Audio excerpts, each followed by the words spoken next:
Estou novamente aqui com vocês, a convite do Herbert, para conversar sobre assuntos relacionados com segurança do trabalho.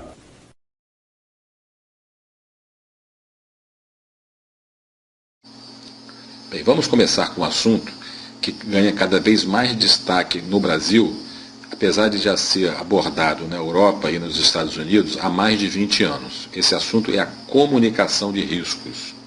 É um assunto muito complexo, com várias vertentes. Nós vamos abordar uma especificamente aqui.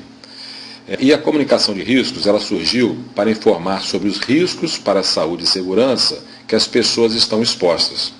E o crescente interesse público pelas questões ambientais, de saúde e segurança, vem impor às empresas uma revisão de sua estratégia de gestão de riscos, com a comunicação de riscos tornando-se um dos elementos decisivos nesse gerenciamento. De um modo genérico, os objetivos de uma comunicação de risco são alocados em 6 categorias. Esse é um tema muito complexo, com muitos subtemas, muitos desdobramentos.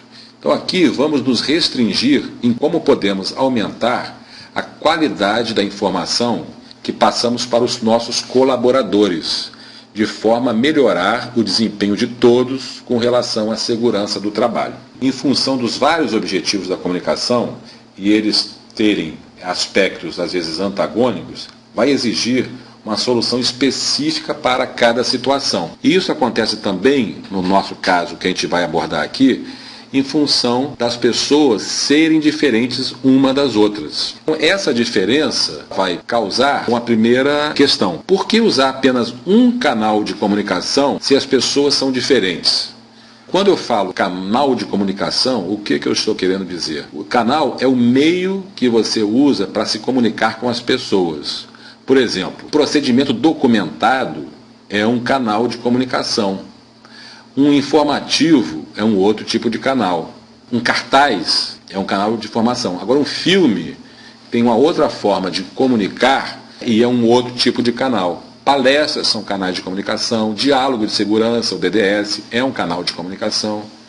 Então, assim, fazer um treinamento com base apenas em um canal de comunicação, por exemplo, na leitura de um documento, que a gente conhece como autotreinamento, ele não será eficaz para todos os colaboradores, mas apenas para os colaboradores que possuem facilidade de leitura e de interpretação de texto. E assim mesmo se não existirem dúvidas, porque caso tenha dúvidas, ele tenha que tirar essas dúvidas com alguém. Então a simples leitura de um documento não será eficaz para a totalidade dos colaboradores. Por isso que, assim como as pessoas são diferentes umas das outras, é importante que você use vários canais de comunicação, porque um deles atingirá o colaborador. Então não fique restrito só a um tipo de canal de comunicação. Só que é importante também saber que alguns canais de comunicação são melhores para determinadas situações. Use cada canal de comunicação para um objetivo específico.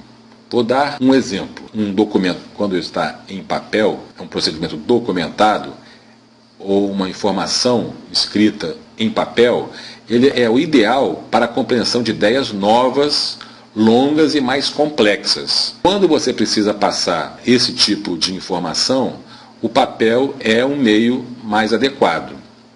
Agora, quando o melhor a ser feito é superar a resistência dos colaboradores a mudanças, só um documento, um papel, não vai alcançar esse objetivo. O importante é que se faça uma comunicação olho no olho, conversando e sabendo a resposta na hora e tirando as dúvidas e assim por diante. Quando é importante fazer mudanças, superar resistências, a comunicação em que favoreça o contato olho no olho é mais eficaz. Então esses dois exemplos, eles mostram que para cada situação há um meio de comunicação, mas também há uma diferença entre as pessoas. Então é importante que se mescle os canais de comunicação, mas que eles sejam utilizados com o que eles têm de mais forte.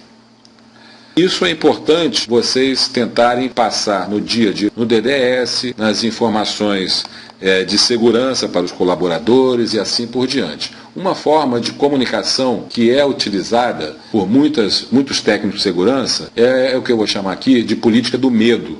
é quando se faz uma abordagem tentando levar o medo para o colaborador e vendo se essa forma de atuar ele vai conseguir atender aos critérios de controle em relação aos perigos. Por exemplo, fotos com ferimentos, com vítimas fatais, mostrando as consequências do uso inadequado de determinadas situações de insegurança. Mas só que essa política do medo, ela tem alguns problemas. Para se conseguir mudar o comportamento com uma abordagem que mostre uma consequência aterrorizante, é preciso que exista uma ação simples e fácil de adotar para prevenir o acidente.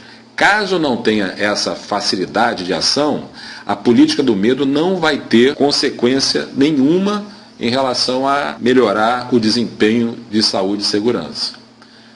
Nesse quadro, ele tenta mostrar alguma dessas consequências aterrorizantes e a facilidade da ação e a complexidade em relação a essa ação. Na primeira abordagem, no primeiro exemplo, primeira linha, a consequência aterrorizante é uma morte por queda em trabalho em altura. Qual é a ação recomendada para o colaborador? Usar dispositivos de segurança adequados para o serviço. Então é uma situação com a complexidade de ação simples e fácil. Um outro exemplo de complexidade de ação simples e fácil é a perda de visão por projétil no globo ocular. Essa ação ela é simplesmente usar o óculos de segurança, como o EPI. Também simples e fácil de a ação ser implementada. Outra consequência aterrorizante é a terceira linha, morte por AIDS. Qual é a ação? Usar camisinha.